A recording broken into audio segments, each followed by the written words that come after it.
The curse of Nswocha. In the peaceful village of Nswocha, there lived a woman named Ife.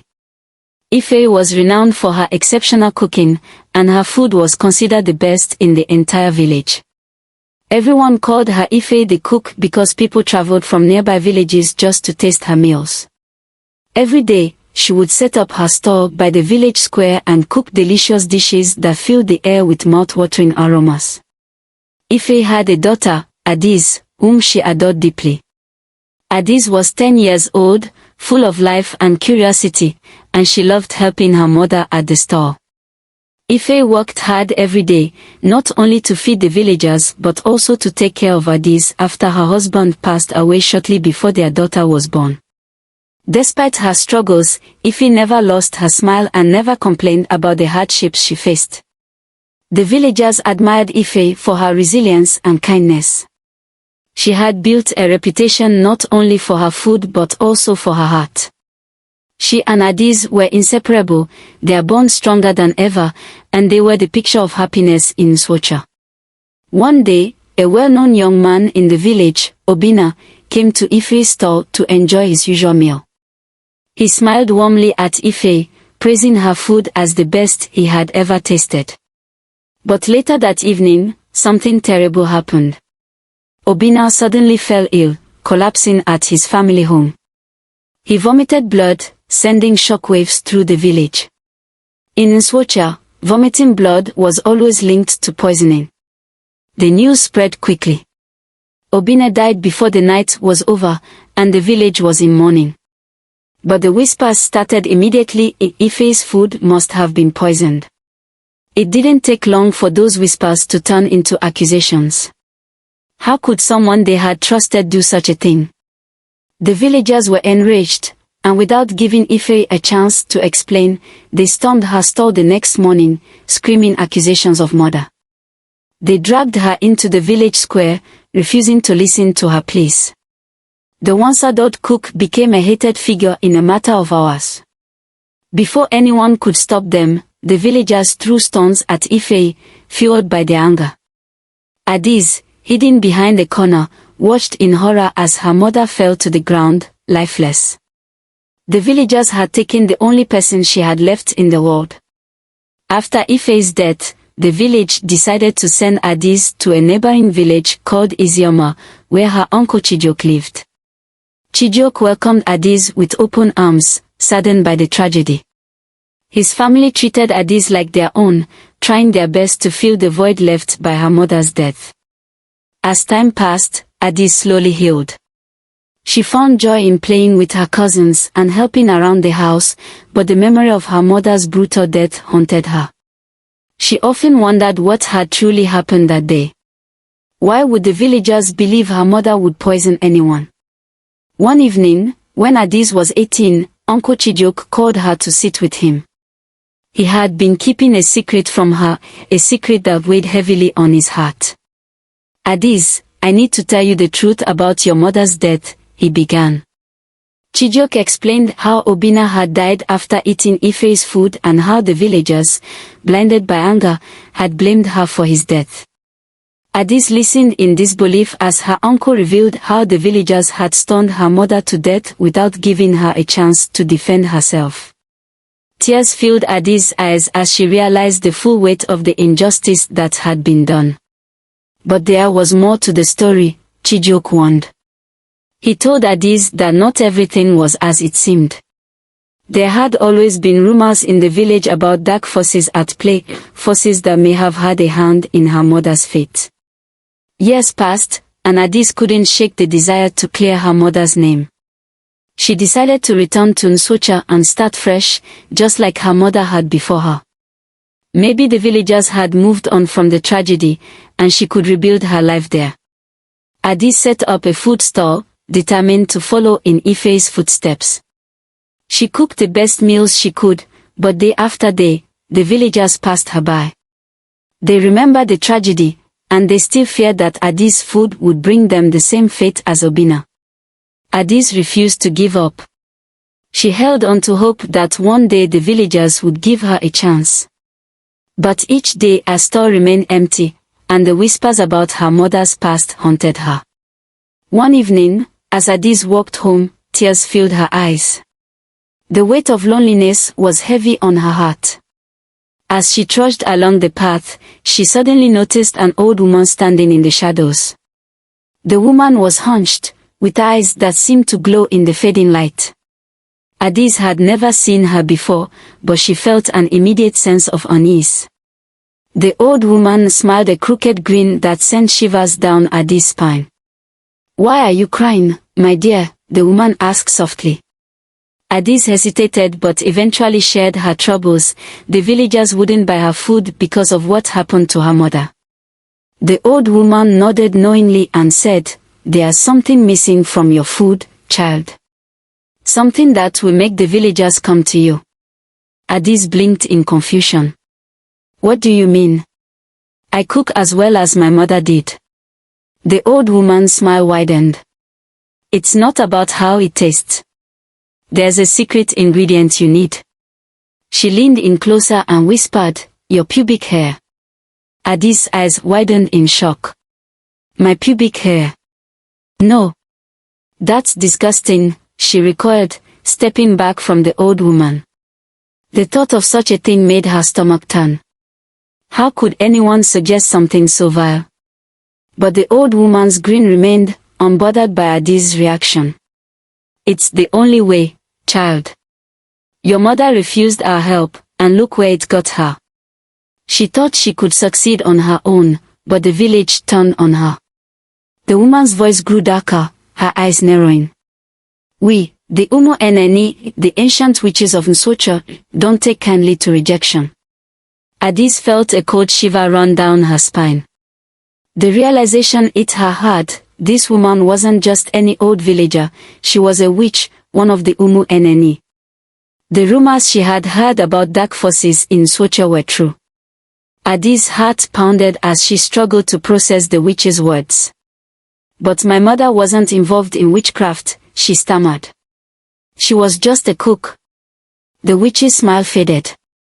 "Your mother refused to join us. We offered her the same deal I'm offering you now, but she was too proud, too naive. So we punished her. That young man, Obina, didn't die from her food, child. He died because we made sure of it. We turned the village against your mother." Addis' knees felt weak as the weight of the truth settled in. Her mother hadn't poisoned anyone, she had been framed by the witches. "You killed Obina," she whispered, horrified. The witch nodded, her expression cold. "Yes, and we will do the same to you if you refuse us. The villagers will turn on you just like they did your mother." Addis' mind raced. She thought of her mother's tragic fate, the way the villagers had stoned her without a second thought. Could she really refuse the witches and risk the same outcome? But the thought of using her pubic hair in her cooking revolted her. She felt trapped, with no way out. The witch stepped closer, pulling out a small okuko, calabash, filled with a dark, mysterious substance. "Mix this with your food, along with your pubic hair, and the villagers will flock to your store. You will have everything your mother lost, wealth, respect, admiration. Or you can refuse, and your fate will be sealed." Addis' hands trembled as the witch pressed the calabash into her hands. "Think carefully, child. Your life depends on it." With that, the witch disappeared into the shadows, leaving Addis alone on the path, clutching the cursed calabash. That night, Addis couldn't sleep. The witch's words echoed in her mind, haunting her. Was this her only chance to break free from the curse that had followed her mother? Could she really betray her morals just to survive? Morning came, and with it, a heavy decision. As Addis prepared her food, she stared at the calabash sitting on the counter. Her hands trembled as she considered the witch's offer. Could she really go through with it? After a moment of hesitation, Addis did something she never thought she'd do. She followed the witch's instructions. Her stomach churned with disgust as she used her pubic hair to clean the food, just as the witch had said. Then, she sprinkled a small amount of the dark substance from the calabash into the pot, her heart pounding the entire time. As Adis set up her stall that day, she was filled with dread. What if someone noticed something was off? What if the food tasted strange? But to her surprise, something remarkable happened. One by one, villagers began approaching her stall. At first, it was just a few curious onlookers, but soon more and more people gathered, drawn in by the irresistible aroma. "This is the best food I've ever tasted," one villager exclaimed. "Better than even your mother's cooking," another added. Adis watched in disbelief as the villagers devoured her food, praising her cooking with wide smiles. By the end of the day, her pots were empty, and the stall had been swarmed with customers. The whispers of the past seemed to have vanished, replaced by admiration and awe. News of Adis' food spread quickly, and within days, her stall became the most popular in the village. People from nearby towns traveled to Nswocha just to taste her cooking. Adis couldn't believe it, the witch's strange ritual had worked. She had finally broken free from her mother's shadow. But even as her success grew, Adis couldn't shake the feeling of unease that followed her.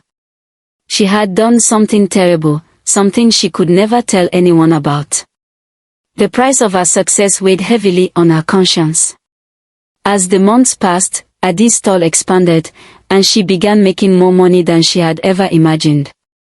With her newfound wealth, she built a large house on the outskirts of Nswocha, a grand mansion that stood as a symbol of her success. But despite her riches, Adis never let anyone else cook the food. She hired workers to help run the store, but she kept the secret of her cooking to herself. The villagers admired her success, but not everyone was happy.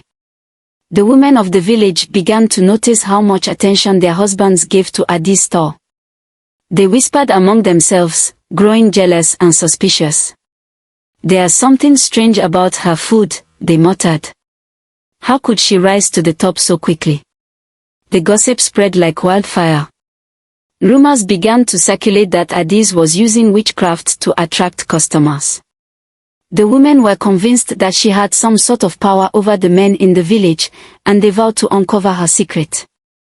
One day, a particularly curious woman named Ngozi decided to investigate. She had always been suspicious of Adis' success, and now she had a chance to prove her suspicions right. As she passed by Adis' mansion, she noticed a small gap in the wall near the kitchen. Unable to resist, she crouched down and peeked through. What Ngozi saw made her blood run cold. Inside, Adis was preparing her food, just as she did every day. But to Ngozi's horror, she saw Adis plucking her pubic hair and mixing it into the pot. Then, she watched as Adis sprinkled the black substance from the calabash into the food.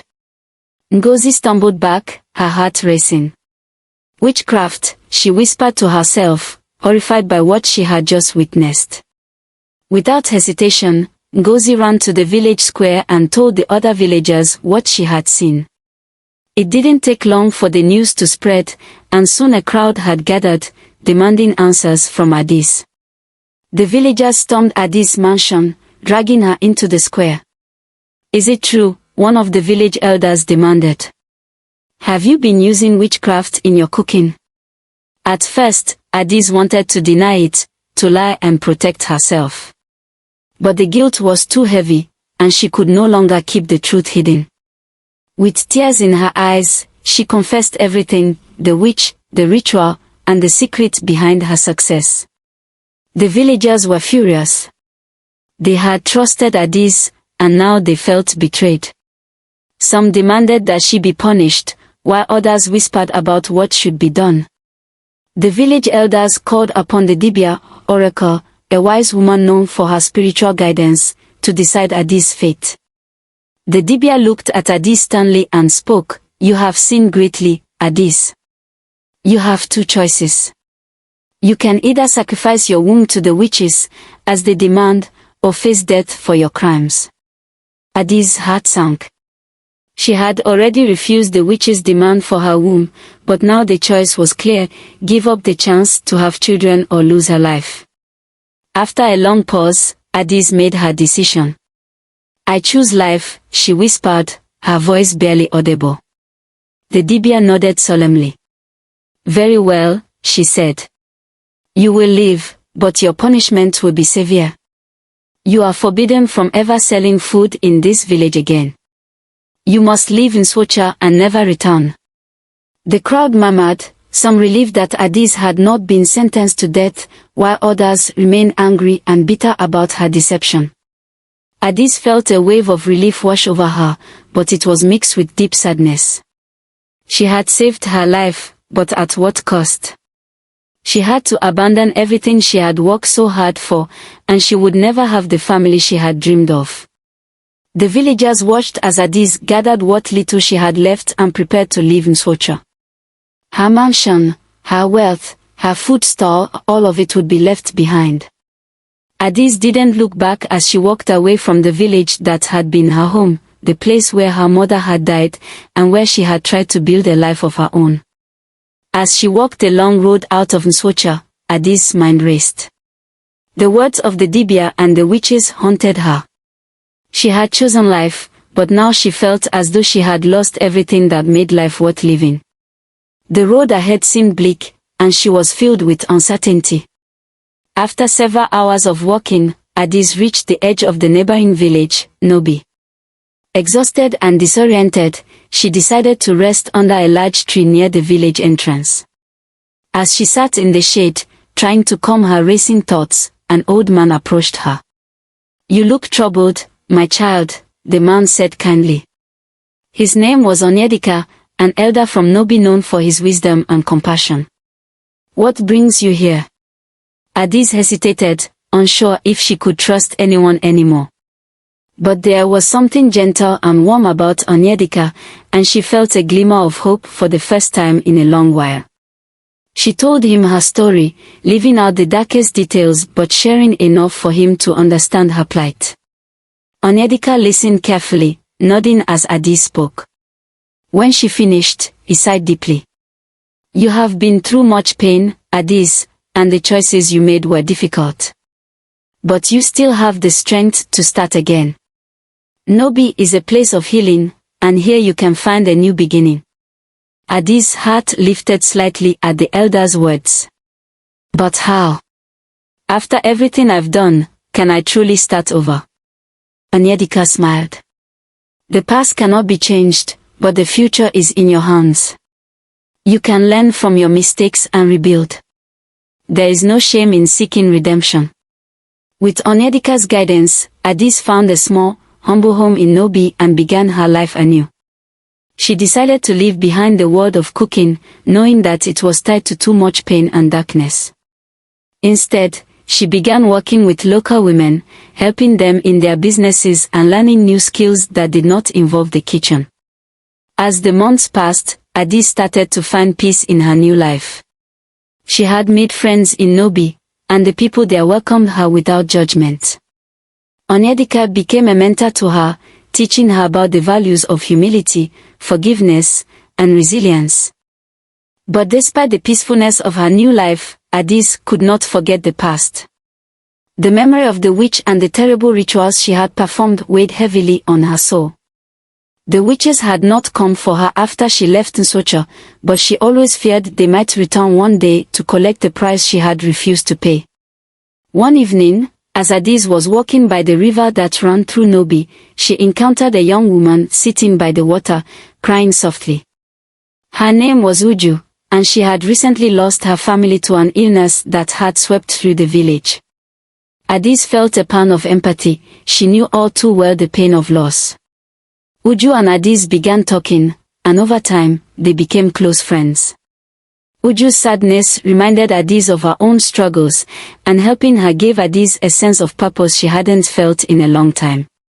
Together, they began supporting other women in the village who had faced loss, creating a small community of healing. Years passed, and Addis found herself more at peace than she had ever been. She had become a pillar of the Nobi community, known for her kindness and wisdom. The darkness of her past in Nsocha seemed like a distant memory, but it was never truly forgotten. One day, as Adi sat outside her home, she received an unexpected visitor. It was Nena, a woman she hadn't seen in years. Nena was from Nsocha, one of the few who had quietly supported Adis and her mother back when the village had turned on them. Adis, there is something you need to know, Nena said, her voice filled with urgency. Nena explained that the witches had not forgotten about Adis. They had been waiting, biding their time. Rumors had spread in Nsocha that the witches were planning something, though no one knew exactly what.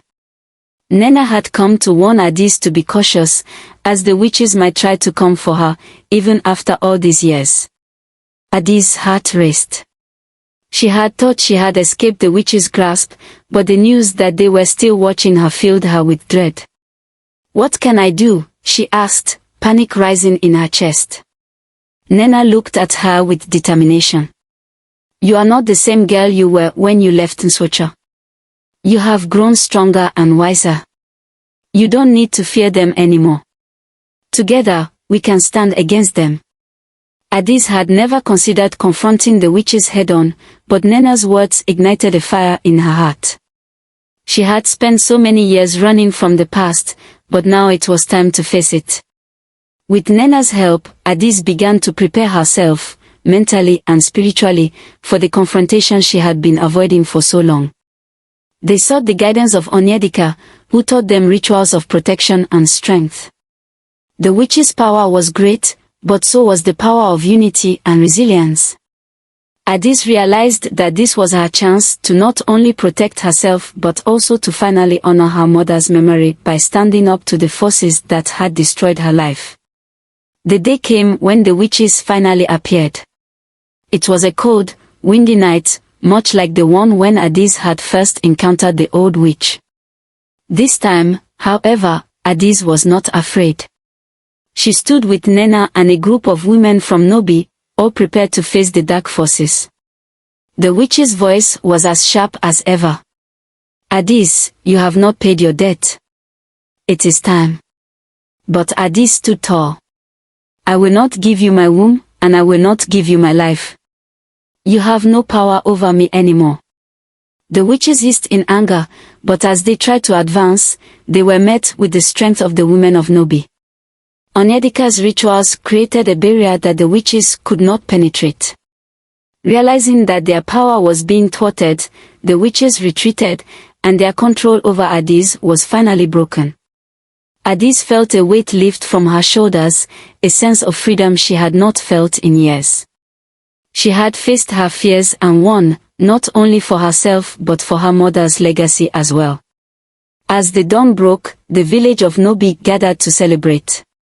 Adis had found peace at last, not just from the witches but within herself. She no longer had to run from her past, and she knew that her future was hers to shape, free from fear and darkness. I hope you enjoyed the tale. If so, please like the video, comment, share it with your family and friends, and don't forget to subscribe to the channel and turn on the notification bell for more enchanting tales like this one. Goodbye.